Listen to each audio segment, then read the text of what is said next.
Nada permanece.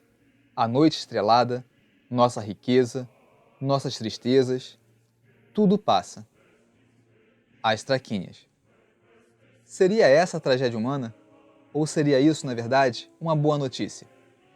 Seja como for, as tragédias servem para nos ensinar algo.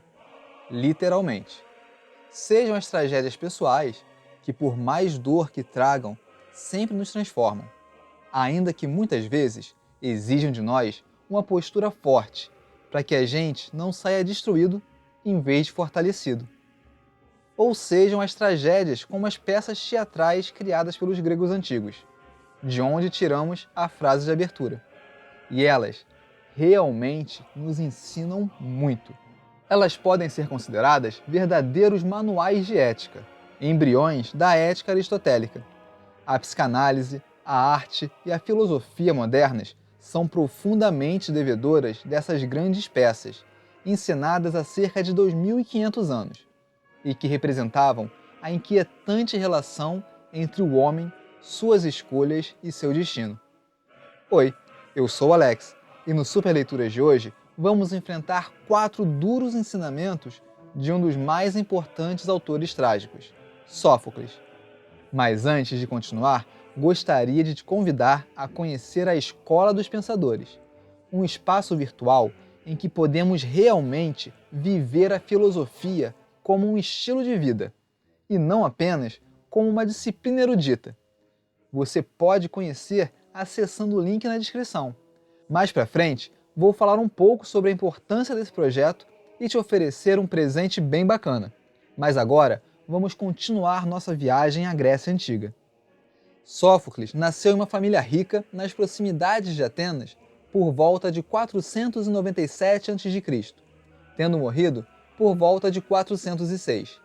Antes dos 30 anos de idade, venceu um importante concurso anual de dramaturgia, e depois dessa primeira vitória, se estima que o tenha vencido 24 vezes, e nunca ficado abaixo do segundo lugar.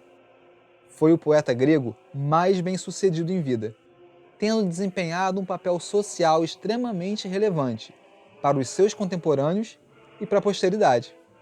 Como na sua época a poesia e a política estavam intimamente conectadas, ele foi considerado um cidadão ilustre, tendo sido nomeado ministro do Tesouro por Péricles entre 443 e 442 a.C., e eleito 2 vezes comandante do exército. Escreveu mais de 120 peças, mas infelizmente só chegaram até nós diversos fragmentos e apenas 7 tragédias intactas: Ajax, Antígona, Édipo Rei, As Traquínias, Electra, Filoctetes e Édipo em Colono.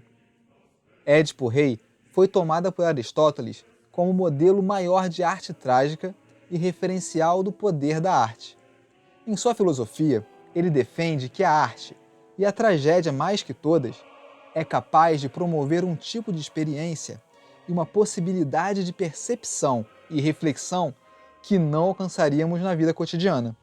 Ao acompanhar as desventuras dos personagens, o público vivencia suas experiências e acompanha suas escolhas e as consequências que delas decorrem, podendo sofrer uma espécie de purificação da própria alma, através do que o filósofo chama de catarse. Vamos então tentar nos purificar com 4 verdades que precisam ser ditas, e foram muito bem apresentadas em algumas obras de Sófocles. 1. Tu somente és teu próprio inimigo. Édipo Rei. Na mais famosa de todas as peças trágicas, o protagonista questiona o adivinho Tiresias sobre quem é o culpado por seus infortúnios. Se o próprio adivinho está praguejando contra ele, ou se seu cunhado, Creonte, é quem planeja seu sofrimento. Mas Tiresias manda aquele recado que todos nós devemos ouvir de vez em quando. Nós mesmos somos os grandes responsáveis. Ainda que não tenhamos controle sobre o que nos acontece, podemos sempre escolher como reagir. 2. O que as pessoas acreditam prevalece sobre a verdade. Os Filhos de Aleuos, fragmento. É impressionante como às vezes a razão e mesmo os fatos não superam as nossas crenças pré-estabelecidas. Não por menos, existem tantas teorias da conspiração pairando por aí. E acreditar nelas não tem nada a ver com nível de instrução, classe social, nada disso.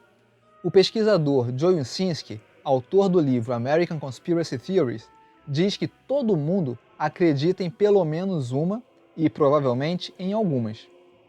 Quantas pessoas por aí não acreditam que o homem não foi à Lua, ou que a Terra é plana, ou que Paul McCartney morreu jovem e foi substituído por um sósia, ou ainda que Elvis não morreu?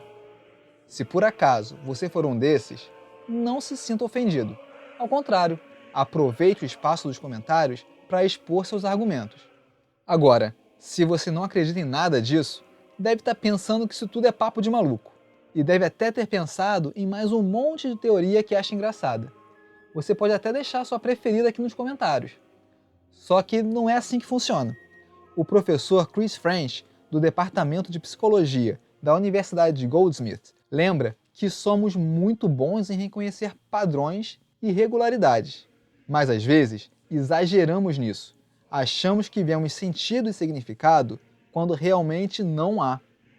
Então, mesmo que você ache algumas teorias absurdas, provavelmente já se deixou levar por algumas crenças enraizadas ou preconceitos. Militantes de esquerda ou de direita sempre acham que o outro lado é formado só por vilões. Algumas pessoas acham que religiosos são burros e iludidos. Outros que os ateus não têm caráter. Ou ainda, quem acha que uma pessoa tatuada, boa coisa não é. O problema não está naquilo em que acreditamos, e sim no quanto somos incapazes de aceitar os argumentos racionais que poderiam nos fazer repensar nossas certezas. O fenômeno das fake news está aí para mostrar o estrago que isso é capaz de fazer. 3. Todos quantos pensam que só eles têm inteligência e o dom da palavra e um espírito superior, esses, quando de perto os examinamos, mostrar-se-ão inteiramente vazios. Antígona. Isso é uma coisa que se relaciona bem com a frase anterior, porque somado a essas crenças que nos mantêm quietinhos na nossa zona de conforto, está a nossa arrogância. Praticamente todo mundo sofre desse mal, em maior ou menor grau, mesmo sem querer, por descuido. Acabamos nos achando melhor em algo que os outros e a humildade nos falta. Mas aqueles que fazem disso uma prática habitual, olha, você pode ter certeza de que querem compensar com arrogância a sua ignorância e insegurança. 4. O erro é comum entre os homens, mas quando aquele que é sensato comete uma falta, é feliz quando pode reparar o mal que praticou e não permanece renitente. A teimosia produz a imprudência. Antígona. A consciência de que estamos longe de ser perfeitos nos tira o peso de acreditar que não podemos errar. Pelo contrário, o erro é parte importante dos processos de descobertas, desde que seja encarado de forma positiva, como uma oportunidade. O erro pode também ser uma atitude errada que tomamos com relação a uma situação ou pessoa. Acontece, mas podemos e devemos perceber nossa falha e nos desculpar sinceramente e tentar corrigir as possíveis consequências negativas, em vez de nos armarmos e fingir que nada aconteceu. Nada mais ridículo que insistir num erro só para não dar o braço a torcer. Mas às vezes, essa tentação é mais forte que a gente.